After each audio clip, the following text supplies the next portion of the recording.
Hi guys, ನಿಮ್ಮಲ್ಲಿ ಎಷ್ಟು ಜನ ವೆಯ್ಟ್ ಲಾಸ್ ಮಾಡೋದಕ್ಕೆ ಅಂತ ತುಂಬಾ ಕಷ್ಟ ಪಡ್ತಾ ಇದ್ದೀರಾ? ಈ ಚಿತ್ರದ ಹೀರೋ ಒಬ್ಬ ಲಾಯರ್. ಆದ್ರೆ ತುಂಬಾ ಕೇಸ್ಗಳಲ್ಲಿ ದುಡ್ಡಿನ ಆಸೆಗೆ ಅಪರಾಧಿಗಳನ್ನ ಸೇವ್ ಮಾಡ್ತಾ ಇರ್ತಾರೆ.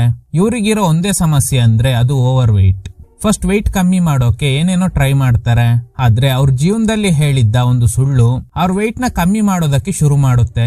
ಹೀಗೆ ಎಷ್ಟೇ ತಿಂದ್ರೂನು ನಿರಂತರವಾಗಿ ವೆಯ್ಟ್ ಕಮ್ಮಿ ಆಗ್ತಾ ಇರೋದ್ರಿಂದ ಸಾಯೋ ಸ್ಥಿತಿಗೆ ಬಂದಿರ್ತಾರೆ. ಇವ್ರು ಹೇಳಿದ್ದ ಒಂದು ಸುಳ್ಳಿಂದ ಶಾಪ ತಗುಲಿ ಈ ಪರಿಸ್ಥಿತಿಗೆ ಬಂದಿರ್ತಾರೆ. ಕೊನೆಗೆ ಆ ಶಾಪದಿಂದ ಬಚಾವ್ ಆಗ್ತಾರ ಇಲ್ವಾ ಅನ್ನೋ ಕಥೆನ ತುಂಬಾ ಇಂಟ್ರೆಸ್ಟಿಂಗ್ ಆಗಿ ಹೇಳಿದ ಚಿತ್ರನೇ ಥಿನ್ನರ್. ಮೂವಿ ಸ್ಟಾರ್ಟಿಂಗ್ ನಲ್ಲಿ ತುಂಬಾ ಕಾರುಗಳು ಸಿಟಿ ಒಳಗಡೆ ಬರ್ತಾ ಇರೋದನ್ನ ತೋರಿಸ್ತಾರೆ. ಇವ್ರನ್ನ ಜಿಪ್ಸೀಸ್ ಅಂತ ಕರೀತಾರೆ. ಇದನ್ನ ಬಿಲ್ಲಿ ಅನ್ನುವ ವ್ಯಕ್ತಿ ಅವ್ರ ಮನೆ ಒಳಗಿಂದ ನೋಡ್ತಾರೆ. ಇವರ ಚಿತ್ರದ ಹೀರೋ ಬಿಲ್ಲಿ ಲಾಯರ್ ಆಗಿ ಕೆಲಸ ಮಾಡ್ತಾ ಇದ್ದಾರೆ. ಇವ್ರಿಗಿರೋ ಒಂದೇ ಸಮಸ್ಯೆ ಅಂದ್ರೆ ಅದು ಓವರ್ ವೆಯ್ಟ್. ವೈಫ್ ಆಗಿರೋ ಹೇಲಿ ಡಯಟ್ ಮಾಡೋಕೆ ಹೇಳಿರ್ತಾರೆ. ಹೇಲಿ ಅವ್ರ ಒಂದೇ ಗೋಲ್ ಏನಂದ್ರೆ ಹೇಗಾದ್ರೂ ಬಿಲ್ಲಿ ಅವ್ರ ವೆಯ್ಟ್ ನ ಕಡಿಮೆ ಮಾಡ್ಕೋಬೇಕು. ಬಿಲ್ಲಿಗೆ ಲಿಂಡಾ ಅನ್ನೋ ಮಗಳು ಕೂಡ ಇದ್ದಾಳೆ. ಈ ಬಿಲ್ಲಿ ಯಾರಾದ್ರೂ ದುಡ್ಡು ಕೊಟ್ರೆ ಅವ್ರು ತಪ್ಪು ಮಾಡಿದ್ರೂನು ಅವ್ರದ್ದು ತಪ್ಪೇ ಇಲ್ಲ ಅಂತ ವಾದ ಮಾಡಿ ಅವ್ರನ್ನ ನಿರಪರಾಧಿ ಅಂತ ಪ್ರೂವ್ ಮಾಡ್ತಾರೆ. ಈ ಊರಲ್ಲಿ ಒಬ್ರು ದೊಡ್ಡ ಮಾಫಿಯಾ ಲೀಡರ್ ಇದ್ದಾರೆ. ಇವ್ರನ್ನ ಎಲ್ಲರೂ ಹ್ಯಾಮರ್ ಅಂತಾನೆ ಕರೀತಾರೆ. ಇವ್ರೇನು ತಪ್ಪು ಮಾಡಿಲ್ಲ ಅಂತ ವಾದ ಮಾಡಿ ಒಂದು ದೊಡ್ಡ ಕೇಸಿಂದ ಇವ್ರನ್ನ ಬಿಲ್ಲಿ ಸೇವ್ ಮಾಡಿರ್ತಾರೆ. ಸೊ ಇದರಿಂದ ಹ್ಯಾಮರ್ ಬಿಲ್ಲಿಗೆ ಫುಲ್ ಟ್ರೀಟ್ ಕೊಡ್ತಾರೆ. ನಿನಗೆ ಜೀವನದಲ್ಲಿ ಏನೇ ಸಮಸ್ಯೆ ಬಂದ್ರೂನು ನನ್ನ ಹತ್ರ ಹೇಳು, ನಾನ್ ನಿನ್ಗೆ ಹೆಲ್ಪ್ ಮಾಡ್ತೀನಿ ಅಂತ ಹ್ಯಾಮರ್ ಹೇಳ್ತಾರೆ. ಈಗ ಬಿಲ್ಲಿ ಆಫೀಸ್ ಹತ್ರ ಬಂದಾಗ ಬೆಳಗ್ಗೆ ನೋಡಿದ ಜಿಪ್ಸಿಸ್ ಅವರು ಟೆಂಟ್ ಹಾಕಿದ್ದಾರೆ. ಬಿಲ್ಲಿಗೆ ಜಡ್ಜ್ ಹಾಗೇನೆ ಲೋಕಲ್ ಪೊಲೀಸ್ ಕೂಡ ಫ್ರೆಂಡ್. ಆ ಇನ್ಸ್ಪೆಕ್ಟರ್ ಆ ಜಿಪ್ಸಿಸ್ ಗಳಿಗೆ ಇಲ್ಲೆಲ್ಲ ಟೆಂಟ್ ಹಾಕ್ಬಾರ್ದು ಅಂತ ಕಳಿಸ್ತಾ ಇದ್ದಾರೆ. ಈ ಜಿಪ್ಸಿಸ್ ಗೆ ಒಬ್ರು ವಯಸ್ಸಾದ ವ್ಯಕ್ತಿನೇ ಲೀಡರ್. ಅವರು ಈಗ ಪೊಲೀಸ್ ಹೇಳಿದ್ರಿಂದ ಸರಿ, ನಮ್ಮಿಂದ ಯಾರಿಗೂ ತೊಂದರೆ ಆಗೋದು ಬೇಡ, ನಾವಿಲ್ಲಿಂದ ಹೋಗೋಣ ಅಂತ ಎಲ್ರಿಗೂ ಹೇಳ್ತಾರೆ. ಈ ಜಿಪ್ಸಿಸ್ ಗ್ರೂಪ್ ಅಲ್ಲಿ ಒಂದು ಸುಂದರವಾದ ಹುಡುಗಿ ಇದ್ದಾಳೆ. ಬಿಲ್ಲಿಗೆ ತಿನ್ನೋ ವಿಷಯದಲ್ಲಿ ಕಂಟ್ರೋಲ್ ಇಲ್ಲ. ಹೇಲಿ ಎಷ್ಟೇ ಹೇಳಿದ್ರುನು ಇವರು ಡಯಟ್ ಫಾಲೋ ಮಾಡೋದೇ ಇಲ್ಲ. ಬದಲಾಗಿ ಸಿಕ್ಕಾಪಟ್ಟೆ ತಿಂತಾ ಇರ್ತಾರೆ. ಹೀಗೆ ಒಂದಿನ ಪಾರ್ಟಿಗೆ ಹೋಗಿ ರಿಟರ್ನ್ ಬರ್ತಾ ಇರುವಾಗ ಬಿಲ್ಲಿನ ಡ್ರೈವ್ ಮಾಡೋಕೆ ಬಿಡದೆ ಹೇಲಿ ರೊಮ್ಯಾಂಟಿಕ್ ಮೂಡ್ಗೆ ಹೋಗಿದ್ದಾಳೆ. ಕಟ್ ಮಾಡಿದ್ರೆ ಈ ಜಿಪ್ಸಿಸ್ ಗಳಿಗೆ ಒಬ್ರು ಲೀಡರ್ ಇದ್ದಾರೆ ಅಲ್ವಾ, ಅವರು ಒಂದು ಮೆಡಿಕಲ್ ಶಾಪ್ ಗೆ ಮೆಡಿಸಿನ್ ತಗೊಳ್ಳೋದಕ್ಕೆ ಬಂದಿದ್ದಾರೆ. ಜೊತೆಲಿರೋದು ಇವ್ರ ಮಗಳು, ಹೆಸರು ಸುಸಾನಾ. ನನಗೆ ಚಳಿ ಆಗ್ತಿದೆ, ನಾನೋಗಿ ಕಾರಿಂದ ಕೋಟ್ ತರ್ತೀನಿ ಅಂತ ರೋಡ್ ಕ್ರಾಸ್ ಮಾಡುವಾಗ ಅದೇ ರೂಟ್ ಅಲ್ಲೇ ಬಿಲ್ಲಿ ಹಾಗೂ ಹೇಲಿ ಬರ್ತಾ ಇದ್ದಾರೆ. ಹೇಲಿ ರೊಮ್ಯಾಂಟಿಕ್ ಆಗಿ ನಡ್ಕೋತಾ ಇರೋದ್ರಿಂದ ಬಿಲ್ಲಿ ಸರಿಯಾಗಿ ಡ್ರೈವ್ ಮಾಡದೆ ಆ ಸುಸಾನಾಗೆ ಡಿಕ್ಕಿ ಹೊಡೆದಿದ್ರಿಂದ ಅವರು ಸ್ಪಾಟ್ ನಲ್ಲೇ ಸತ್ತೋಗ್ತಾರೆ. ಕಟ್ ಮಾಡಿದ್ರೆ ನೆಕ್ಸ್ಟ್ ಡೇ ಲಿಂಡಾ ಬಿಲ್ಲಿನ ಕೇಳ್ತಾಳೆ, ನೀವು ಇಷ್ಟು ದಿನ ಕ್ರಿಮಿನಲ್ಸ್ ನ ಸೇವ್ ಮಾಡಿದ್ರಿ, ಈಗ ನಿಮ್ನ ಯಾರು ಕಾಪಾಡ್ತಾರೆ ಅಂತ. ಇದು ಆಕ್ಸಿಡೆಂಟ್, ಕೊಲೆ ಅಲ್ಲ. ನನ್ಗೆ ಗೊತ್ತು ಹೇಗೆ ಈ ಕೇಸಿಂದ ಹೊರಗಡೆ ಬರ್ಬೇಕು ಅಂತ. ನೆಕ್ಸ್ಟ್ ಡೇ ಕೋರ್ಟ್ ನಲ್ಲಿ ಬಿಲ್ಲಿ ಅವ್ರ ಕೇಸ್ ಬಗ್ಗೆನೆ ಎಂಕ್ವೈರಿ ನಡೀತಾ ಇದೆ. ಜಡ್ಜ್ ಇದ್ದಾರಲ್ಲ, ಅವರು ಕೂಡ ಬಿಲ್ಲಿಯ ಕ್ಲೋಸ್ ಫ್ರೆಂಡ್. ಈ ಆಕ್ಸಿಡೆಂಟ್ ಕೇಸ್ ನ ಎಂಕ್ವೈರಿ ಮಾಡ್ತಿರೋ ಪೊಲೀಸ್ ಕೂಡ ಬಿಲ್ಲಿಯ ಬೆಸ್ಟ್ ಫ್ರೆಂಡೇ ಆಗಿರ್ತಾರೆ. ಸೊ ಮುಖ್ಯವಾದ ಇಬ್ರು ಬಿಲ್ಲಿಗೆ ಫ್ರೆಂಡ್ ಆಗಿರೋದ್ರಿಂದ ಬಿಲ್ಲಿಗೆ ಫೇವರ್ ಆಗಿನೇ ಎಲ್ಲ ನಡೀತಾ ಇದೆ. ಬಿಲ್ಲಿ ನಾರ್ಮಲ್ ಸ್ಪೀಡ್ ನಲ್ಲೇ ಬರ್ತಿದ್ರು, ಆ ಲೇಡಿನ ಅಡ್ಡ ಬಂದಿರೋದು. ಸೊ ಇದೊಂದು ಆಕ್ಸಿಡೆಂಟ್ ಕೇಸ್. ಬಿಲ್ಲಿ ಫೈನ್ ಕಟ್ಟಿದ್ರೆ ಸಾಕು ಅಂತ ಇನ್ಸ್ಪೆಕ್ಟರ್ ಹೇಳಿದ್ರಿಂದ ಬಿಲ್ಲಿ ಈ ಕೇಸ್ ನಲ್ಲಿ ಬಚಾವ್ ಆಗ್ತಾರೆ. ಹೊರಗಡೆ ಬಂದಾಗ ಅಲ್ಲಿದ್ದ ಸುಸಾನಾ ಅವ್ರ ತಂದೆ ಅಂದ್ರೆ ಆ ಜಿಪ್ಸಿಸ್ ನ ಲೀಡರ್ ಮಗಳನ್ನ ಸಾಯಿಸಿ ಎಸ್ಕೇಪ್ ಆಗಿದ್ದಾರೆ ಅನ್ನೋ ಕೋಪ ಅವ್ರಿಗಿದೆ ಅನ್ಸುತ್ತೆ. ಬಿಲ್ಲಿ ಕೆನ್ನೆ ಮುಟ್ಟಿ ತಿನ್ನರ್ ಅಂತ ಹೇಳಿ ಅಲ್ಲಿಂದ ಹೋಗ್ತಾರೆ. ಇವ್ರಿಗೆ ಏನು ಅರ್ಥ ಆಗ್ತಿಲ್ಲ. ಮೇ ಬಿ ನಾನು ದಪ್ಪ ಇರೋದ್ರಿಂದ ಸಣ್ಣ ಆಗು ಅಂತ ಇಂಡೈರೆಕ್ಟ್ ಆಗಿ ಹೇಳಿರ್ಬೋದು ಅನ್ಕೊಂಡು ಅಲ್ಲಿಂದ ಸುಮ್ನೆ ಹೋಗ್ತಾರೆ. ನೆಕ್ಸ್ಟ್ ಡೇ ಎಂದಿನಂತೆ ವೇಟ್ ಚೆಕ್ ಮಾಡಿದಾಗ ಒಂದೇ ದಿನಕ್ಕೆ 10 kg ಕಮ್ಮಿ ಆಗಿದ್ದಾರೆ. ಇದರಿಂದ ಹೇಲಿಗೆ ಆಶ್ಚರ್ಯ ಆಗುತ್ತೆ. ಒಂದೇ ದಿನದಲ್ಲಿ 10 kg ಕಮ್ಮಿ ಆಗಿದ್ದೀರಾ ಅಂದ್ರೆ ನಾನ್ ಕೊಡ್ತಿರೋ ಡಯಟ್ ಫುಡ್ ವರ್ಕ್ ಆಗ್ತಿದೆ ಅನ್ಸುತ್ತೆ ಅಂತ. ಸೊ ಈಗ ಒಂದೇ ದಿನಕ್ಕೆ ಜಾಸ್ತಿ ವೇಟ್ ಕಮ್ಮಿ ಆಗಿರೋದ್ರಿಂದ ಬಿಲ್ಲಿ ಮತ್ತೆ ಫುಡ್ ತಿನ್ನೋಕೆ ಶುರು ಮಾಡ್ತಾರೆ. ಬಿಲ್ಲಿಗೆ ಮೈಕ್ ಅಂತ ಒಬ್ರು ಫ್ಯಾಮಿಲಿ ಡಾಕ್ಟರ್ ಇದ್ದಾರೆ. ಆಕ್ಚುಲಿ ಮೈಕ್ ಜಡ್ಜ್ಗೂ ಫ್ಯಾಮಿಲಿ ಡಾಕ್ಟರ್ ಆಗಿರ್ತಾರೆ. ಜಡ್ಜ್ ಹೇಳ್ತಾರೆ, ನನ್ನ ಎದೆಲಿ ಏನೋ ಗಾಯ ಆಗಿದೆ, ಒನ್ಸ್ ಚೆಕ್ ಮಾಡು ಅಂತ. ಚೆಕ್ ಮಾಡಿದ ಮೈಕ್ ಹೇಳ್ತಾರೆ, ಮೇ ಬಿ ಸೋರಿಯಾಸಿಸ್ ಆಗಿರ್ಬೋದು, ಒಂದ್ಸಲ ಟೆಸ್ಟ್ ಮಾಡಿ ನೋಡಿ ಅಂತ. ಸ್ವಲ್ಪ ಹೊತ್ತು ಗಾಲ್ಫ್ ಆಡಿದ್ಮೇಲೆ ಮತ್ತೆ ಬಂದು ವೇಟ್ ಚೆಕ್ ಮಾಡಿದಾಗ ಆಟ ಆಡಿದ ಗ್ಯಾಪ್ ಅಲ್ಲಿ 2 kg ಕಮ್ಮಿ ಆಗಿದ್ದಾರೆ. ಇದೇನು ಇಷ್ಟು ಫಾಸ್ಟ್ ಆಗಿ ತೂಕ ಕಮ್ಮಿ ಆಗ್ತಿದೆಯಲ್ಲ ಅಂತ ಬಿಲ್ಲಿಗೆ ಆಶ್ಚರ್ಯ ಆಗುತ್ತೆ. ನೆಕ್ಸ್ಟ್ ಬಿಲ್ಲಿ ಜಡ್ಜ್ ಹತ್ರ ಕೇಳ್ತಾರೆ, ಸರ್ ಈ ಕೇಸ್ ಮುಗಿದ ಮೇಲೆ ಆ ಜಿಪ್ಸಿಸ್ ನ ಲೀಡರ್ ನಿಮ್ನ ಮೀಟ್ ಆಗಿದ್ರಾ? ಹೌದು, ನಮ್ ಮನೆಗ್ ಬಂದು ಎದೆ ಮೇಲೆ ಕೈ ಇಟ್ಟು ಏನೋ ಹೇಳ್ದ. ಅವನು ಏನು ಹೇಳ್ದ ಅನ್ನೋದು ನನ್ಗೆ ನೆನಪಿಲ್ಲ, ಆದ್ರೆ ಅವ್ನು ಮುಟ್ಟಿದ ಜಾಗದಲ್ಲಿ ನನ್ಗೆ ಗಾಯ ಆಗಿದೆ. ಟೈಮ್ಸ್ ತುಂಬಾ ಕಟ್ತಾ ಬರುತ್ತೆ ಅಂತ. ನೆಕ್ಸ್ಟ್ ಡೇ ಬಿಲ್ಲಿ ಮತ್ತೆ ವೆಯ್ಟ್ ಚೆಕ್ ಮಾಡಿದಾಗ ಇವತ್ತು ಆಲ್ಮೋಸ್ಟ್ 12 kg ಕಮ್ಮಿ ಆಗಿದ್ದಾರೆ. ಇದನ್ನ ನೋಡಿ ಹೇಳಿ ನೀವು ದಿನ ಕಳೆದಂತೆ ಸಿಕ್ಕಾಪಟ್ಟೆ ವೆಯ್ಟ್ ಕಮ್ಮಿ ಆಗ್ತಾ ಇದ್ದೀರಾ, ದಯವಿಟ್ಟು ನಾನು ಹೇಳಿರೋ ಡಯಟ್ ಫುಡ್ ನ ಸ್ಟಾಪ್ ಮಾಡಿ ಅಂತ. ಬಿಲ್ಲಿ ಹೇಳ್ತಾರೆ, ನಾನು ನೀನ್ ಕೊಡ್ತಿರೋ ಡಯಟ್ ಫುಡ್ ನ ತಿಂತಾನೆ ಇಲ್ಲ ಅಂತ. ಏನು, ನೀವು ಡಯಟ್ ಫುಡ್ ನ ತಿಂತಾನೆ ಇಲ್ವಾ? ಮತ್ತೆ ಹೇಗೆ ಇಷ್ಟು ಫಾಸ್ಟ್ ಆಗಿ ವೆಯ್ಟ್ ಕಮ್ಮಿ ಆಗೋದಕ್ಕೆ ಸಾಧ್ಯ? ಇಷ್ಟು ಬೇಗ ತೂಕ ಕಳ್ಕೊತಾ ಇದ್ದೀರಾ ಅಂದ್ರೆ ಖಂಡಿತ ಕ್ಯಾನ್ಸರ್ ಆಗಿರ್ಬೋದು. ಡಾಕ್ಟರ್ ಮೈಕ್ ನ ಕನ್ಸಲ್ಟ್ ಮಾಡಿ ಅಂತ. ಅಲ್ಲೋಗಿ BP, ಶುಗರ್ ಹಾಗೇನೆ ಕೊಲೆಸ್ಟ್ರಾಲ್ ಎಲ್ಲ ಚೆಕ್ ಮಾಡಿದಾಗ ಎಲ್ಲ ನಾರ್ಮಲ್ ಆಗೇ ಇದೆ. ನೀನ್ ನೋಡೋಕೆ ದಪ್ಪ ಇದ್ದೀಯಾ ಅಷ್ಟೇ, ಆದ್ರೆ ಆರೋಗ್ಯವಾಗಿ ಇದ್ದೀಯಾ ಅಂತ. ಸೊ ಈಗ ದಿನ ಕಳೆದಂತೆ ವೆಯ್ಟ್ ಫಾಸ್ಟ್ ಆಗಿ ಕಮ್ಮಿ ಆಗ್ತಾ ಇರೋದ್ರಿಂದ ಬಿಲ್ಲಿ ಸರಿಯಾಗಿ ತಿನ್ನೋದಕ್ಕೆ ಶುರು ಮಾಡ್ತಾರೆ. ಅಷ್ಟೇ ಅಲ್ಲದೆ ಹೊಟ್ಟೆ ಹಸಿವು ಜಾಸ್ತಿ ಆಗ್ತಿದೆ, ಎಷ್ಟೇ ತಿಂದ್ರೂ ಸಾಲ್ತಾನೆ ಇಲ್ಲ. ಇದ್ರಿಂದ ಹೇಲಿಗೆ ಗಾಬರಿ ಆಗುತ್ತೆ. ಡಾಕ್ಟರ್ ಮೈಕ್ ಹೇಳ್ತಾರೆ, ಇಷ್ಟು ಫಾಸ್ಟ್ ಆಗಿ ವೆಯ್ಟ್ ಲಾಸ್ ಆಗೋದು ಒಳ್ಳೇದಲ್ಲ. ಗ್ಲಾಸ್ ಮ್ಯಾನ್ ಲ್ಯಾಬ್ ಗೆ ಹೋಗಿ ಒಂದ್ಸಲ ಫುಲ್ ಬಾಡಿ ಚೆಕ್ಅಪ್ ಮಾಡ್ಸು ಅಂತ. ಬಿಲ್ಲಿಗೆ ಜಡ್ಜ್ ಒಬ್ರು ಫ್ರೆಂಡ್ ಅಲ್ವಾ, ಅವ್ರ ವೈಫ್ ಬೇಜಾರಾಗಿರೋದ್ನ ನೋಡಿ ಅವ್ರ ಮನೆಗೆ ಹೋಗ್ತಾರೆ. ಜಡ್ಜ್ ಬಗ್ಗೆ ಕೇಳಿದಾಗ ಜಡ್ಜ್ಗೆ ಹುಷಾರಿಲ್ವಂತೆ. ಸೊ ಹಾಗಾದ್ರೆ ಆ ಜಿಪ್ಸೀಸ್ ನ ಲೀಡರ್ ಮುಟ್ಟದ ಮೇಲೆನೆ ಹೀಗೆಲ್ಲ ಆಗ್ತಿರೋದು ಅಂತ ಬೆಲ್ಲಿ ಹೇಳ್ದಾಗ ಆಗ ಜಡ್ಜ್ ನ ವೈಫ್ ಹೇಳ್ತಾರೆ, ಹಾಗಾದ್ರೆ ನಿನ್ನ ಕೂಡ ಆ ಲೀಡರ್ ಮುಟ್ಟಿದ್ರಿಂದಾನೆ ವೆಯ್ಟ್ ಕಡಿಮೆ ಆಗ್ತಿದ್ಯಾ ಅನ್ಸುತ್ತೆ. ಅದೆಲ್ಲ ಇರ್ಲಿ, ನೀವೆಲ್ಲ ಸೇರಿ ಆ ಆಕ್ಸಿಡೆಂಟ್ ಕೇಸ್ ನ ಮುಚ್ಚಾಕಿದ್ರಿ ಅಲ್ವಾ, ಅದ್ರಿಂದಾನೆ ನಿಮ್ಗೆ ಹೀಗೆಲ್ಲ ಆಗ್ತಿರೋದು. ನೀವು ಕೇಸ್ ನಲ್ಲಿ ಗೆದ್ದ ದಿನ ಆ ಜಿಪ್ಸೀಸ್ ನ ಲೀಡರ್ ಇಲ್ಲಿಗೆ ಬಂದು ನನ್ನ ಹಸ್ಬೆಂಡ್ ಎದೆ ಮುಟ್ಟಿ ಲಿಜಾರ್ಡ್ ಅಂತ ಹೇಳಿ ಹೋದ, ಆಮೇಲೆನೆ ಅವ್ರಿಗೆ ಈ ಸಮಸ್ಯೆ ಶುರು ಆಗಿರೋದು ಅಂತ. ಈಗ್ಲೇ ಬೆಲ್ಲಿಗ್ ಗೊತ್ತಾಗುತ್ತೆ ನನ್ನ ಮುಟ್ಟಿ ತಿನ್ನರ್ ಅಂತ ಹೇಳಿದ್ದಾನೆ, ಹಾಗೇನೆ ಜಡ್ಜ್ ನ ಮುಟ್ಟಿ ಲಿಜಾರ್ಡ್ ಅಂತ ಹೇಳಿದ್ದಾನೆ ಅಂದ್ರೆ ಆ ಲೀಡರ್ ನಮ್ಗೆ ಶಾಪ ಹಾಕಿದ್ದಾನೆ ಅನ್ನೋದು ಕನ್ಫರ್ಮ್ ಆಗುತ್ತೆ. ನೆಕ್ಸ್ಟ್ ಏನಾದ್ರೂ ಪ್ರಾಬ್ಲಮ್ ಇದ್ರೆ ನನ್ಗೆ ಹೇಳು ಅಂತ ಹ್ಯಾಮರ್ ಅನ್ನೋ ಮಾಫಿಯಾ ಲೀಡರ್ ಹೇಳಿದ್ರು ಅಲ್ವಾ, ಅವ್ರಿಗೆ ಕಾಲ್ ಮಾಡಿ ಆ ಜಿಪ್ಸೀಸ್ ನ ಲೀಡರ್ ಹಾಕಿರೋ ಶಾಪದ ಬಗ್ಗೆ ಹೇಳಿದಾಗ ಆಗ ಹ್ಯಾಮರ್ ಜಿಪ್ಸೀಸ್ ಬಗ್ಗೆ ಅವ್ರ ತಾಯಿ ಹತ್ರ ಕೇಳ್ತಾರೆ. ಅವ್ರ ತಾಯಿ ಹೇಳೋ ಪ್ರಕಾರ ಆ ಜಿಪ್ಸೀಸ್ ಸರಿ ಇಲ್ಲ, ಅವ್ರ ಶಾಪ ಹಾಕಿದ್ರೆ ಕತೆ ಮುಗೀತು ಅಂತಾನೆ ಅರ್ಥ. ಆ ಶಾಪದಿಂದ ಮುಕ್ತಿ ಪಡ್ಕೋಬೇಕಂದ್ರೆ ಆ ಶಾಪ ಹಾಕಿರೋ ವ್ಯಕ್ತಿನೇ ಅದನ್ನ ವಾಪಸ್ ತೆಗಿಬೇಕು, ಇಲ್ಲ ಅಂದ್ರೆ ಆಗಲ್ಲ ಅಂತ. ಇದನ್ನೆಲ್ಲ ಹ್ಯಾಮರ್ ಬೆಲ್ಲಿಗೆ ಹೇಳ್ದಾಗ ಅದನ್ನ ಬೆಲ್ಲಿ ಹಾಗೇನೆ ವೈಫ್ ಗೆ ಹೇಳ್ತಾರೆ. ಆದ್ರೆ ಇವ್ರ ವೈಫ್ ನಂಬೋಕೆ ರೆಡಿನೇ ಇಲ್ಲ. ಬೆಲ್ಲಿ ಹೇಳ್ತಾರೆ, ಅವ್ರು ಶಾಪ ಹಾಕಿರೋದಕ್ಕೆ ಕಾರಣ ನಾವು ಆ ಆಕ್ಸಿಡೆಂಟ್ ಕೇಸ್ ನ ಮುಚ್ಚಾಕಿದ್ವಿ, ಅವ್ರ ಮಗಳ ಸಾವಿಗೆ ನ್ಯಾಯ ಕೊಡ್ಸಿಲ್ಲ. ಈ ಕೇಸ್ ನಲ್ಲಿ ನನ್ನ ಕಾಪಾಡಿದ ಜಡ್ಜ್ ಹಾಗೂ ನನ್ಗೆ ಆ ಜಿಪ್ಸೀಸ್ ನ ಲೀಡರ್ ಅಂದ್ರೆ ನಾವು ಆಕ್ಸಿಡೆಂಟ್ ನಲ್ಲಿ ಸಾಯಿಸಿದ್ದ ಅಜ್ಜಿಯ ಅಪ್ಪ ನಮ್ಗೆ ಶಾಪ ಹಾಕ್ಬಿಟ್ರು, ಅದ್ರಿಂದಾನೆ ನಾನು ತೂಕ ಕಮ್ಮಿ ಆಗ್ತಿರೋದು. ಖಂಡಿತ ಈ ಕೇಸ್ ನಲ್ಲಿ ಹೆಲ್ಪ್ ಮಾಡಿರೋ ಇನ್ಸ್ಪೆಕ್ಟರ್ಗೂ ಶಾಪ ಹಾಕಿರ್ಬೋದು ಅಂತ. ನೆಕ್ಸ್ಟ್ ಡೇ ಡಾಕ್ಟರ್ ಮೈಕ್ ಹೇಳಿದ್ದ ಆ ಗ್ಲಾಸ್ ಮ್ಯಾನ್ ಲ್ಯಾಬ್ ಗೆ ಹೋಗ್ತಾರೆ. ಅಲ್ಲಿ ಫುಲ್ ಬಾಡಿ ಚೆಕ್ಅಪ್ ಮಾಡಿದ್ದ ಡಾಕ್ಟರ್ ಹೇಳ್ತಾರೆ, ನಿಮ್ ಬಾಡಿಲಿ ದಿನಕ್ಕೆ ಸಿಕ್ಕಾಪಟ್ಟೆ ಫ್ಯಾಟ್ ಬರ್ನ್ ಆಗ್ತಿದೆ, ಏನೇ ಜಿಮ್ ವರ್ಕೌಟ್ ಅಥವಾ ಡಯಟ್ ಮಾಡಿದ್ರು ಈ ರೇಂಜ್ ಗೆ ವೇಟ್ ಕಮ್ಮಿ ಆಗೋದಕ್ಕೆ ಸಾಧ್ಯನೇ ಇಲ್ಲ.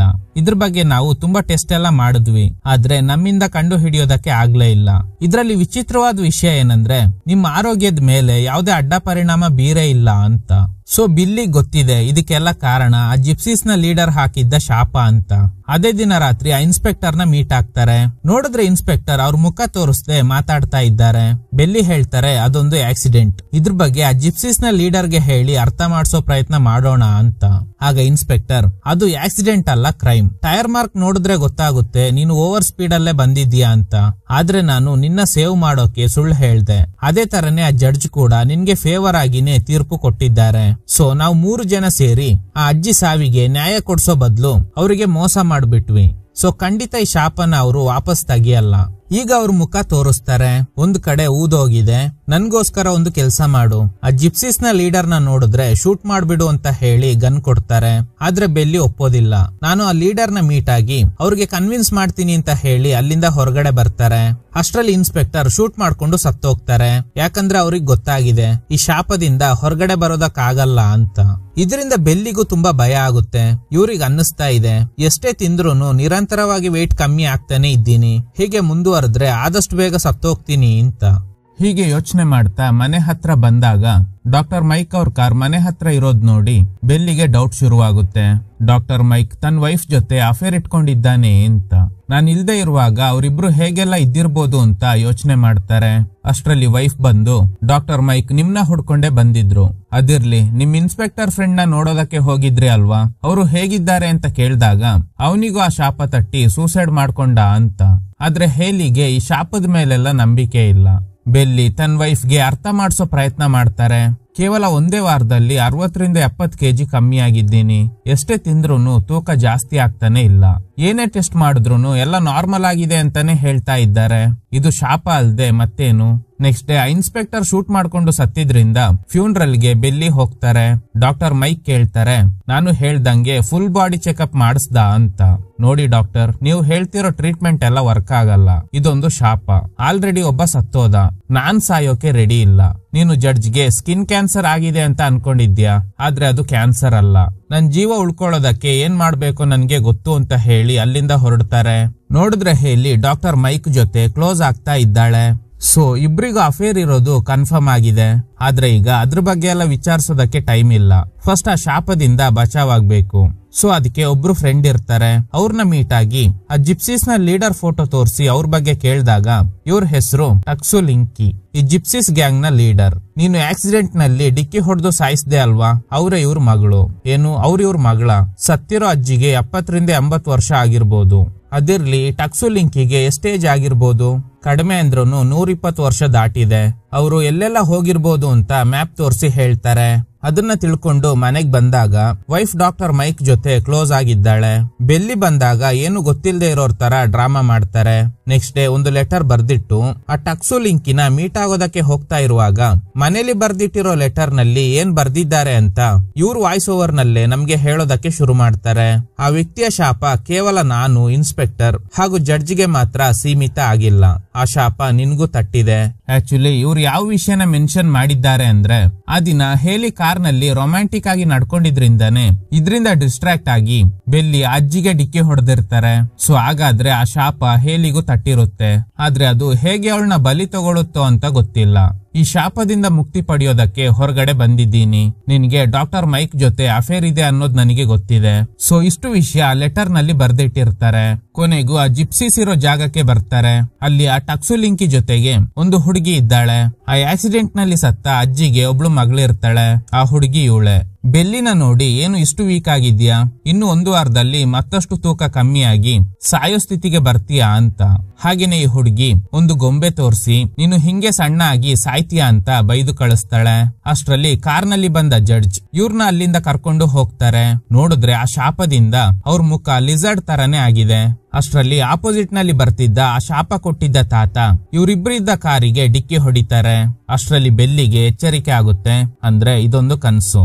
ತಕ್ಷಣ ಜಡ್ಜಿಗೆ ಕಾಲ್ ಮಾಡಿದಾಗ ಕಾಲ್ ಪಿಕ್ ಮಾಡಿರೋ ಅವ್ರ ವೈಫ್ ಹೇಳ್ತಾರೆ, ನಿನ್ನೆ ರಾತ್ರಿ ಕಾರ್ನಲ್ಲಿ ಹೋಗ್ತಾ ಇರುವಾಗ ಒಂದು ಕಂಟೈನರ್ ಲಾರಿಗೆ ಡಿಕ್ಕಿ ಹೊಡೆದಿದ್ರಿಂದ ಸ್ಪಾಟ್ ನಲ್ಲೇ ತೀರ್ ಹೋದ್ರು ಅಂತ. ಸೊ ಅವ್ರು ಸತ್ತಿರೋದು ಬೆಲ್ಲಿಗೆ ಕನ್ಸಿನ ರೂಪದಲ್ಲಿ ಕಂಡಿದೆ. 3 ಜನರಲ್ಲಿ ಈಗ 2 ಸತ್ತೋದ್ರು. ಸೊ ನಾನ್ ಹೇಗಾದ್ರೂ ಬದುಕುಳಿಬೇಕಂದ್ರೆ ಅವ್ರನ್ನ ಮೀಟ್ ಆಗ್ಲೇಬೇಕು ಅಂತ ಅದೇ ದಿನ ರಾತ್ರಿನೇ ಅವ್ರುಗಳಿರೋ ಜಾಗನ ಕಂಡು ಹಿಡಿದು ಆ ಜಿಪ್ಸಿಸ್ ಗುಂಪಿನ ಲೀಡರ್ ನ ಮೀಟ್ ಆಗೋದಕ್ಕೆ ಹೋದಾಗ ಆ ಆಕ್ಸಿಡೆಂಟ್ ನಲ್ಲಿ ಸತ್ತಿದ್ದ ಅಜ್ಜಿಯ ಮಗಳು, ನಮ್ ತಾಯಿನ ಸಾಯಿಸಿ ಎಷ್ಟು ಧೈರ್ಯ ಇದ್ರೆ ಇಲ್ಲಿಗೆ ಬಂದಿದ್ಯಾ? ಆಗ ಬೆಲ್ಲಿ ಅವರು ಹೊಟ್ಟೆ ತೋರಿಸಿ, ನೋಡಿ ನಾನ್ ಹೇಗಾಗಿದ್ದೀನಿ, ನನ್ನ ಕಾಪಾಡಿ, ನೀವು ಹಾಕಿರೋ ಶಾಪನ ವಾಪಸ್ ತಗೊಳ್ಳಿ ಅಂತ. ಆಗ ಲೀಡರ್ ಅಲ್ಲಿಗೆ ಬಂದು, ನೀನು ಸ್ಪೀಡ್ ಆಗಿ ಡ್ರೈವ್ ಮಾಡ್ಕೊಂಡ್ ಬಂದು ಆಕ್ಸಿಡೆಂಟ್ ಮಾಡಿ ಸಾಯಿಸ್ಬಿಟ್ಟೆ. ಈಗ ಏನು ಗೊತ್ತಿಲ್ಲದೆ ಇರೋ ತರ ಡ್ರಾಮಾ ಮಾಡ್ತಾ ಇದ್ಯಾ. ಅಷ್ಟೇ ಅಲ್ಲದೆ ಈ ಕೇಸಿಂದ ನೀನ್ ಬಚಾವ್ ಆಗೋದಕ್ಕೆ 2 ಸಹಾಯ ತಗೊಂಡೆ. ಕೊನೆಗೆ ಅವರಿಬ್ರು ಸತ್ತೋದ್ರು, ನೀನ್ ಕೂಡ ಸಾಯ್ತೀಯಾ ಅಂತ. ಬೆಲ್ಲಿ ಎಷ್ಟೇ ರಿಕ್ವೆಸ್ಟ್ ಮಾಡಿದ್ರು ಇವ್ರು ಕೇಳೋದೇ ಇಲ್ಲ. ನೀನ್ ಮಾಡಿರೋ ತಪ್ಪನ್ನ ಒಪ್ಕೊಳ್ದೆ ನನ್ ಮಗಳ ಮೇಲೇನೆ ತಪ್ಪಿದೆ ಅಂತ ಹೇಳಿ ಕೇಸಿಂದ ಎಸ್ಕೇಪ್ ಆಗ್ಬಿಟ್ಟೆ. ಫಸ್ಟ್ ಇಲ್ಲಿಂದ ಹೋಗು, ಅಟ್ಲೀಸ್ಟ್ 1 ವಾರ ಆದ್ರೂ ಜೀವಂತವಾಗಿ ಇರ್ತೀಯಾ ಅಂತ. ಇದ್ರಿಂದ ಟ್ರಿಗರ್ ಆಗಿದ್ದ ಬೆಲ್ಲಿ, ಏನ್ರೋ ತುಂಬಾ ಓವರ್ ಆಗಿ ಮಾತಾಡ್ತಾ ಇದ್ದೀರಾ, ಈಗ ವೈಟ್ ಮ್ಯಾನ್ ನಾನ್ ಹೇಳ್ತಾ ಇದ್ದೀನಿ, ನಾನ್ ಕೂಡ ನಿಮ್ಗೆ ಶಾಪ ಹಾಕ್ತೀನಿ, ನೀವೆಲ್ಲ ನಾಶ ಆಗ್ತೀರಾ ಅಂತ. ಆಗ ಸತ್ತೋಗಿದ್ದ ಅಜ್ಜಿಯ ಮಗಳು ಸ್ಲಿಂಗ್ ಶಾಟ್ ಇಂದ ಹೊಡೆದಿದ್ರಿಂದ ಬೆಲ್ಲಿ ಕೈಗೆ ಗಾಯ ಆಗಿದೆ. ಪಕ್ಕದಲ್ಲಿರೋ ಒಂದು ಮೋಟೆಲ್ ನಲ್ಲೇ ಬೆಲ್ಲಿ ಸ್ಟೇ ಆಗಿರ್ತಾರೆ. ಕೊನೆಗೆ ಮಾಫಿಯಾ ಡಾನ್ ಆಗಿರೋ ಹ್ಯಾಮರ್ಗೆ ಕಾಲ್ ಮಾಡಿ ಈ ವಿಷಯನೆಲ್ಲ ಹೇಳ್ದಾಗ ಅವರು ಡಾಕ್ಟರ್ನ ಕಳಿಸಿ ಬೆಲ್ಲಿ ಕೈಗೆ ಆಗಿರೋ ಗಾಯಕ್ಕೆ ಟ್ರೀಟ್ಮೆಂಟ್ ಕೊಡಿಸ್ತಾರೆ. ಹ್ಯಾಮರ್ ನೇರವಾಗಿ ಬೆಲ್ಲಿನ ಮೀಟ್ ಆಗ್ತಾರೆ. ಬಂದ ತಕ್ಷಣ ವೇಟ್ ಚೆಕ್ ಮಾಡ್ತಾರೆ. ಈಗ ಬೆಲ್ಲಿ ಕೇವಲ 25 kg ಇದ್ದಾರೆ. ಆ ಶಾಪ ಹಾಗೇನೆ ವೈಫ್ ಡಾಕ್ಟರ್ ಮೈಕ್ ಜೊತೆ ಅಫೇರ್ ಇಟ್ಕೊಂಡಿರೋ ವಿಷಯನ ಹೇಳ್ದಾಗ ಹ್ಯಾಮರ್ ಹೇಳ್ತಾರೆ, ತಲೆ ಕೆಡಿಸ್ಕೋಬೇಡ, ನಾನ್ ನಿನ್ಗೆ ಹೆಲ್ಪ್ ಮಾಡ್ತೀನಿ ಅಂತ. ಅದೇ ದಿನ ರಾತ್ರಿನೇ ಆ ಜಿಪ್ಸಿ ಸ್ಟೇ ಆಗಿರೋ ಜಾಗಕ್ಕೆ ಬಂದು ವಾರ್ನಿಂಗ್ ಲೆಟರ್ ನ ಬರ್ದಿಡ್ತಾರೆ. ಮರ್ಯಾದೆಯಾಗಿ ಆ ಶಾಪನ ವಾಪಸ್ ತಗೊಳ್ಳಿ, ಇಲ್ಲ ಅಂದ್ರೆ ನೀವ್ ಯಾರು ಜೀವಂತವಾಗಿರಲ್ಲ ಅಂತ.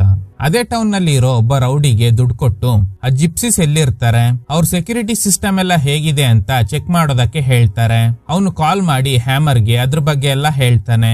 ಅಷ್ಟರಲ್ಲಿ ಆಕ್ಸಿಡೆಂಟ್ ನಲ್ಲಿ ಸತ್ತ ಅಜ್ಜಿಗೆ ಒಬ್ಳು ಮಗಳಿದ್ದಾಳೆ ಅಲ್ವಾ, ಅವಳು ಗಂಡನ್ ಕೈಯಲ್ಲಿ ಈ ರೌಡಿ ಸಿಕ್ಕಾಕೊತ್ತಾನೆ. ಕಟ್ ಮಾಡಿದ್ರೆ ಹ್ಯಾಮರ್ ಹಾಗೂ ಬೆಲ್ಲಿ ಇರೋ ಜಾಗದಲ್ಲಿ ಒಂದು ಕಾರ್ ನಿಂತಿದೆ. ಏನು ಅಂತ ನೋಡಿದ್ರೆ ಹ್ಯಾಮರ್ ಒಬ್ಬ ರೌಡಿನ ಹೈರ್ ಮಾಡಿದ್ರು ಅಲ್ವಾ, ಅವನ್ನ ಸಾಯಿಸಿ ಕಾರ್ನಲ್ಲಿ ಹಾಕಿ ಕಳಿಸಿದ್ದಾರೆ. ಇದರಿಂದ ಟ್ರಿಗರ್ ಆಗಿದ್ದ ಹ್ಯಾಮರ್ ಗನ್ ಸಮೇತ ಅದೇ ದಿನ ರಾತ್ರಿನೇ ಜಿಪ್ಸಿಸ್ ಇರೋ ಕ್ಯಾಂಪ್ಗೆ ಹೋಗಿ ಫಸ್ಟ್ ಆ ಜಿಪ್ಸಿಸ್ ಲೀಡರ್ ನ ಮೊಮ್ಮಗಳ ಗಂಡನಿಗೆ ಸರಿಯಾಗಿ ಹೊಡೆದು ಆಮೇಲೆ ಗುಂಡಿನ ದಾಳಿ ಮಾಡಿದ್ರಿಂದ ತುಂಬಾ ಜನ ಜಿಪ್ಸಿಸ್ ಗಳು ಸತ್ತೋಗ್ತಾರೆ. ಕೊನೆಗೆ ಆ ಲೀಡರ್ ಮೊಮ್ಮಗಳ ಗಂಡನಿಗೆ ಶೂಟ್ ಮಾಡಿ ಸಾಯಿಸ್ತಾರೆ. ಶಾಪ ವಾಪಸ್ ತಗೊಳ್ಳಿ ಅಂತ ಮತ್ತೆ ಬರ್ದಿಟ್ಟು ಅಲ್ಲಿಂದ ಹೋಗ್ತಾರೆ. ಗಂಡ ಸತ್ತಿದ್ರಿಂದ ಇವಳು ಜೋರಾಗಿ ಅಳ್ತಾ ಇದ್ದಾಳೆ. Next day shootout ನಡೆದಿದ್ರಿಂದ ವಿಚಾರಿಸೋದಕ್ಕೆ FBI agent ತರ ಈ ಹ್ಯಾಮರ್ ಕ್ಯಾಂಪ್ಗೆ ಬರ್ತಾರೆ. ಈ ಹುಡುಗಿಗೆ ಇವ್ರ ಗುರ್ತೆ ಸಿಗ್ತಾ ಇಲ್ಲ. ನಿನ್ನೆ ರಾತ್ರಿ ಶೂಟ್ಔಟ್ ಮಾಡಿದಾಗ ರಾತ್ರಿ ಸಮಯ ಇವ್ರ ಮುಖ ಇವ್ರು ಯಾರಿಗೂ ಸರಿಯಾಗಿ ಕಂಡಿರೋದಿಲ್ಲ. ನೆಕ್ಸ್ಟ್ ಈ ಹುಡುಗಿನ ಕಿಡ್ನಾಪ್ ಮಾಡೋಕೆ ಪ್ಲಾನ್ ಮಾಡಿದ್ದಾರೆ ಅನ್ಸುತ್ತೆ. ನಿನ್ನೆ ನಡೆದಿರೋ ಶೂಟ್ಔಟ್ ಗೆ ಇವನೇ ಕಾರಣ ಅಲ್ವಾ, ನಾವು ಇವನ್ನ ಅರೆಸ್ಟ್ ಮಾಡಿದ್ದೀವಿ ಅಂತ ಬೆಲ್ಲಿ ಫೋಟೋ ತೋರಿಸಿದಾಗ ಈ ಹುಡುಗಿ ಹೌದು ಇವನೇ ಅಂತ ಕಿರ್ಚಾಡ್ತಾ ಇದ್ದಾಳೆ. ಟೆನ್ಷನ್ ಆಗ್ಬೇಡ, ಸ್ಟೇಷನ್ ಬಂದು ಇವನೇ ಅಂತ ನಮ್ಗೆ ಕನ್ಫರ್ಮ್ ಮಾಡು, ನಾವು ಇವನ್ನ ಕೋರ್ಟ್ ಗೆ ಸಬ್ಮಿಟ್ ಮಾಡ್ತೀವಿ ಅಂತ ಅಲ್ಲಿಂದ ಕರ್ಕೊಂಡು ಹೋಗ್ತಾರೆ. ಸೊ ಈಗ ಇವಳಿಗೆ ಗೊತ್ತಾಗುತ್ತೆ ಇವನು FBI ಏಜೆಂಟ್ ಅಲ್ಲ, ಆ ಬೆಲ್ಲಿ ಕಡೆಯವನೇ ಅಂತ. ಹ್ಯಾಮರ್ ಇವಳ ಹಣೆಗೆ ಆಸಿಡ್ ಬಾಟಲ್ ನ ಇಟ್ಟು ಸರಿಯಾಗಿ ಹೆದರ್ಸ್ತಾ ಇದ್ದಾರೆ. ಬೆಲ್ಲಿ ಹೇಳ್ತಾರೆ ಇದೆಲ್ಲ ಬೇಡ ಅಂತ. ಸರಿ, ಈ ಸಲ ನನ್ ಫ್ರೆಂಡ್ ಹೇಳ್ತಿರೋದ್ರಿಂದ ನಿನ್ನ ಸುಮ್ನೆ ಬಿಡ್ತೀನಿ. ನನ್ ಫ್ರೆಂಡ್ ಗುಣ ಆಗಿಲ್ಲ ಅನ್ಕೋ, ನಿಮ್ ಗುಂಪಲ್ಲಿ ಯಾರು ಕೂಡ ಜೀವಂತವಾಗಿ ಇರಲ್ಲ. ನಿಮ್ ತಾತನಿಗೆ ಹೇಳು ಮರ್ಯಾದೆಯಾಗಿ ಶಾಪನ ವಾಪಸ್ ತಗೋಬೇಕು ಅಂತ, ಇಲ್ಲ ಅಂದ್ರೆ ನಿಮ್ನ ಯಾರನ್ನೂ ಸುಮ್ನೆ ಬಿಡಲ್ಲ ಅಂತ ಆಸಿಡ್ ಬಾಟಲ್ ನ ಹಣೆ ಮೇಲೆ ಇಟ್ಟು ಅಲ್ಲಿಂದ ಹೋಗ್ತಾರೆ. ಸ್ವಲ್ಪ ಹೊತ್ತಲ್ಲೇ ಆ ಬಾಟಲ್ ನ ಬಿಸಾಡಿ ಇವಳು ಕಿರ್ಚಾಡ್ತಾ ಇದ್ದಾಳೆ, ನಿಮ್ಮಿಬ್ಬರನ್ನ ಸುಮ್ನೆ ಬಿಡಲ್ಲ ಅಂತ. ಕಟ್ ಮಾಡಿದ್ರೆ ಹ್ಯಾಮರ್ ಬೆಲ್ಲಿನ ಒಂದು ಪಾರ್ಕಿಂಗ್ ಏರಿಯಾದಲ್ಲಿ ಕೂರಿಸಿ, ನಾನು ಆ ಹುಡುಗಿಗೆ ಹೆದರ್ಸಿದ್ದೀನಿ ಅಲ್ವಾ, ಖಂಡಿತ ಸ್ವಲ್ಪ ಹೊತ್ತಲ್ಲೇ ಆ ಜಿಪ್ಸಿಸ್ ನ ಲೀಡರ್ ಇಲ್ಲಿಗೆ ಬರ್ತಾರೆ. ಯಾಕಂದ್ರೆ ಅವ್ರ ಮೊಮ್ಮಗಳಿಗೆ ಹೆದರ್ಸಿರೋದ್ರಿಂದ ಅವಳು ಅವನಿಗೆ ಈ ವಿಷಯನ ಹೇಳಿರ್ತಾಳೆ. ಸೊ ಖಂಡಿತ ಆ ಶಾಪನ ತೆಗಿಯೋದಕ್ಕೆ ಬಂದೇ ಬರ್ತಾನೆ. ನೀನು ಹುಷಾರು ಅಂತ ಹೇಳಿ ಅಲ್ಲಿಂದ ಹೋಗ್ತಾರೆ. ಹ್ಯಾಮರ್ ಹೇಳ್ದಂಗೆ ಆ ತಾತ ಅಲ್ಲಿಗೆ ಬರ್ತಾರೆ. ಜೊತೆಯಲ್ಲಿ ಸ್ಟ್ರಾಬೆರಿ ಪೈ ತಂದಿರ್ತಾರೆ. ನೀನು ನನ್ ಮಗಳ ಸಾವಿಗೆ ಕಾರಣ ಆಗಿದ್ರಿಂದಾನೆ ನಿನ್ಗೆ ನಾನು ಆ ಶಾಪ ಕೊಟ್ಟೆ. ಆದ್ರೆ ನೀನು ಹಾಗೂ ನಿನ್ ಫ್ರೆಂಡ್ ಎಲ್ಲ ಸೇರ್ಕೊಂಡು ನಮ್ ಕುಟುಂಬದವ್ರನ್ನ ಬಲಿ ತಗೊಳ್ಳೋದಕ್ಕೆ ಟ್ರೈ ಮಾಡ್ತಾ ಇದ್ದೀರಾ. ನನ್ ಮೊಮ್ಮಗಳ ಗಂಡನ್ನ ಸಾಯಿಸಿ ಈಗ ಅವಳನ್ನ ಕೂಡ ಕೊಲ್ಲೋದಕ್ಕೆ ಟ್ರೈ ಮಾಡ್ತಾ ಇದ್ದೀರಾ. ನನ್ಗೆ ಅವಳ ಖುಷಿನೇ ಮುಖ್ಯ, ಅವಳಿಗೋಸ್ಕರನೇ ಈ ಶಾಪನ ವಾಪಸ್ ತಗೋತಾ ಇದ್ದೀನಿ ಅಂತ ಅವ್ರು ತಂದಿದ್ದ ಸ್ಟ್ರಾಬೆರಿ ಪೈನಲ್ಲಿ ಬೆಲ್ಲಿ ಕೈ ಹಿಡಿದು ಅವ್ರ ರಕ್ತನ ಹಾಕಿ ಈ ಸ್ಟ್ರಾಬೆರಿ ಪೈನ ಯಾರಿಗಾದ್ರೂ ಕೊಟ್ಟು ಅವ್ರಿಗೆ ತಿನ್ನಿಸ್ಬೇಕು. ಆಗ ಈ ಶಾಪ ಅವರಿಗೆ ಹೋಗುತ್ತೆ. ಇದನ್ನ ತಿಂದವರು ಸತ್ತೋಗ್ತಾರೆ, ನೀನು ಗುಣ ಆಗ್ತೀಯ. ನೀನ್ ಮಾಡಿರೋ ಪಾಪಕ್ಕೆ ನಿನ್ಗೆ ಶಿಕ್ಷೆ ಆಗಿಲ್ಲ. ಅಟ್ಲೀಸ್ಟ್ ಈ ಸ್ಟ್ರಾಬೆರಿ ಪೈನ ನೀನೇ ತಿಂದು ಸತ್ತೋಗು, ಆಗ್ಲಾದ್ರೂ ನೀನ್ ಮಾಡಿರೋ ಪಾಪಕ್ಕೆ ಪ್ರಾಯಶ್ಚಿತ ಸಿಗುತ್ತೆ ಅಂತ. ಬೆಲ್ಲಿ ಅವ್ರ ಮಾತಿಗೆ ತಲೆ ಕೆಡ್ಸ್ಕೊಳ್ಳೋದಿಲ್ಲ. ಇದನ್ನ ಯಾರಿಗ್ ಕೊಡ್ಬೇಕು ನನಗ್ ಗೊತ್ತು ಅಂತ. ಅದ್ಯಾರು ಅಂತ ನಮ್ಗೆ ಕ್ಯೂರಿಯಾಸಿಟಿ ಬರುತ್ತೆ. ಆಗ್ಲೇ ಮನೆಗ್ ಕಾಲ್ ಮಾಡಿದಾಗ ಲಿಂಡಾ ಕಾಲ್ ಪಿಕ್ ಮಾಡ್ತಾಳೆ. ಎಲ್ಲಿದ್ದೀರಾ, ಇಷ್ಟು ದಿನ ಎಲ್ಲಿಗೆ ಹೋಗಿದ್ರಿ ಅಂತ. ಮಗಳೇ, ನಾನ್ ಹೇಳೋದ್ನ ಕೇಳು. ನನ್ಗೆ ನಿಮ್ ತಾಯಿ ಜೊತೆ ಸಣ್ಣ ಮಿಸ್ಅಂಡರ್ಸ್ಟ್ಯಾಂಡಿಂಗ್ ಆಯ್ತು, ಅದಕ್ಕೆ ಮನೆ ಬಿಟ್ಟು ಹೋಗಿದ್ದೆ. ಮತ್ತೆ ಮನೆಗ್ ಬಂದು ನಿಮ್ ತಾಯಿ ಜೊತೆ ಸಪರೇಟ್ ಆಗಿ ಮಾತಾಡ್ಬೇಕು. ನೀನು ಫ್ರೆಂಡ್ ಮನೆಗ್ ಹೋಗಿ ಬೆಳಗ್ಗೆ ಬಾ ಅಂತ. ಲಿಂಡಾ ಒಪ್ಕೋತಾಳೆ. ಸೊ ಬೆಲ್ಲಿ ಡಿಸೈಡ್ ಮಾಡ್ಬಿಟ್ರು ನನಗೆ ಮೋಸ ಮಾಡಿ ಡಾಕ್ಟರ್ ಮೈಕ್ ಜೊತೆ ಅಫೇರ್ ಇಟ್ಕೊಂಡಿರೋ ತನ್ನ ವೈಫ್ಗೆನೆ ಇದನ್ನ ಕೊಡ್ಬೇಕು ಅಂತ. ನೇರವಾಗಿ ಮನೆಗ್ ಬಂದಾಗ ಲಿಂಡಾ ಮನೇಲಿ ಇರೋದಿಲ್ಲ.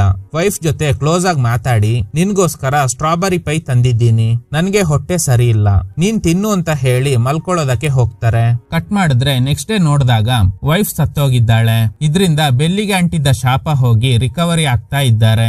ಇನ್ಮೇಲೆ ಆರಾಮಾಗಿರ್ಬೋದು ಅಂತ ಹೊರಗಡೆ ಬರ್ತಾರೆ. ಈಗಲೇ ಒಂದು ಶಾಕಿಂಗ್ ಟ್ವಿಸ್ಟ್. ಅದೇನಂದ್ರೆ ಲಿಂಡಾ ಬಂದು ತಪ್ಕೋತಾಳೆ. ಬೆಳಗ್ಗೆನೆ ಬಂದ ತಕ್ಷಣ ಬ್ರೇಕ್ಫಾಸ್ಟ್ ಗೆ ನೀವು ತಂದಿದ್ದ ಸ್ಟ್ರಾಬೆರಿ ಪೈ ತಿಂದೆ ಅಂತ. ಇದ್ರಿಂದ ಬೆಲ್ಲಿಗೆ ಗಾಬರಿ ಆಗುತ್ತೆ. ಆ ತಾತ ಏನ್ ಹೇಳಿದ್ರು, ನೀನ್ ಈ ಶಾಪದಿಂದ ಬಚಾವಾಗ್ಬೇಕಂದ್ರೆ ಈ ಸ್ಟ್ರಾಬೆರಿ ಪೈನ ಯಾರಿಗಾದ್ರೂ ಕೊಡು, ಅವ್ರು ಇದನ್ನ ತಿಂದ್ರೆ ನಿನ್ಗೆ ಅಂಟಿರೋ ಶಾಪ ಹೋಗುತ್ತೆ ಅಂತ. ಅದ್ರ ಜೊತೆಗೆ ಇನ್ನೊಂದು ಸಜೆಷನ್ ಕೊಟ್ಟಿರ್ತಾರೆ, ಇಲ್ಲ ಅಂದ್ರೆ ನೀನ್ ಮಾಡಿರೋ ಪಾಪಕ್ಕೆ ನಿನ್ಗೆ ಇನ್ನೂ ಪ್ರಾಯಶ್ಚಿತ ಸಿಕ್ಕೇ ಇಲ್ಲ, ಸೊ ನೀನೇ ಇದನ್ನ ತಿಂದ್ಬಿಡು ಅಂತ. ಆದ್ರೆ ಇವ್ರು ನನ್ಗೆ ಮೋಸ ಮಾಡಿರೋ ವೈಫ್ಗೆ ತಿನ್ಸಿ ಅವಳು ಸತ್ ಮೇಲೆ ಹ್ಯಾಪಿಯಾಗಿ ಇರ್ಬೇಕು ಅಂತ ಅನ್ಕೊಂಡ್ರು. ಆದ್ರೆ ಈಗ ಮಗಳು ಕೂಡ ಅದನ್ನ ತಿಂದಿದ್ರಿಂದ ಲಿಂಡಾ ಕೂಡ ಸತ್ತೋಗ್ತಾಳೆ. ಇದ್ರಿಂದ ಇವ್ರು ಬದುಕಿದ್ದು ಸತ್ತಂಗೆ ಲೆಕ್ಕ. ಇದಕ್ಕೆ ಹೇಳೋದು ನಾವು ಮಾಡಿರೋ ಪಾಪ ನಮ್ ಮಕ್ಕಳನ್ನು ಸಮ್ ಟೈಮ್ ಬಿಡೋದಿಲ್ಲ ಅಂತ. ಸೊ ಬೆಲ್ಲಿ ನನ್ ಮಗಳು ಕೂಡ ಸತ್ತಿದ್ರಿಂದ ಇನ್ನು ನಾನ್ ಯಾಕೆ ಬದುಕಿರ್ಬೇಕು ಅಂತ ಇವ್ರು ಕೂಡ ತಿನ್ನೋಕೆ ಹೋದಾಗ ಯಾರೋ ಕಾಲಿಂಗ್ ಬೆಲ್ ಪ್ರೆಸ್ ಮಾಡ್ತಾರೆ. ಯಾರು ಅಂತ ನೋಡಿದ್ರೆ ಬಂದಿರೋದು ಡಾಕ್ಟರ್ ಮೈಕ್. ಇವರು ಹೇಗೂ ಬೆಲ್ಲಿ ಮನೇಲಿ ಇರಲ್ಲ, ಹೇಲಿ ಜೊತೆ ಹ್ಯಾಪಿಯಾಗಿ ಇರ್ಬೇಕು ಅಂತ ಅನ್ಕೊಂಡೇ ಬಂದಿರ್ತಾರೆ. ಆದ್ರೆ ಈಗ ಇವ್ರಿರೋದ್ರಿಂದ ಮೈಕ್ಗೆ ಗಾಬರಿ ಆಗುತ್ತೆ. ಹೆದರ್ಬೇಡಿ ಡಾಕ್ಟರ್, ನಾನು ಸ್ಟ್ರಾಬೆರಿ ಪೈ ತಂದಿದ್ದೀನಿ, ಅದನ್ನ ತಿಂತೀರಾ? ತುಂಬಾ ಸ್ಪೆಷಲ್, ಬನ್ನಿ ಇಬ್ರು ತಿಂದು ಬಿಡೋಣ, ತಿಂದ್ರೆ ಪಕ್ಕ ಸ್ವರ್ಗನೇ ಅಂತ ಹೇಳಿ ಒಳಗಡೆ ಕರ್ಕೊಂಡು ಹೋಗ್ತಾರೆ. ಇದ್ರೊಂದಿಗೆ ಈ ಚಿತ್ರ ಎಂಡ್ ಆಗುತ್ತೆ. Okay guys, thanks for watching. ಈ ತರದ ಥ್ರಿಲ್ಲಿಂಗ್ ವಿಡಿಯೋಗಳಿಗಾಗಿ ನಮ್ಮ ಸಿನಿಮಾ ಫ್ಯಾಕ್ಟ್ಸ್ ಚಾನಲ್ ನ ತಪ್ಪದೆ ಸಬ್ಸ್ಕ್ರೈಬ್ ಮಾಡಿ, ಪಕ್ಕದಲ್ಲಿರೋ ಬೆಲ್ ಐಕಾನ್ ನ ಪ್ರೆಸ್ ಮಾಡಿ ಆಲ್ ನೋಟಿಫಿಕೇಶನ್ ಗಳನ್ನ ಆನ್ ಮಾಡಿ ಇಟ್ಕೊಳ್ಳಿ.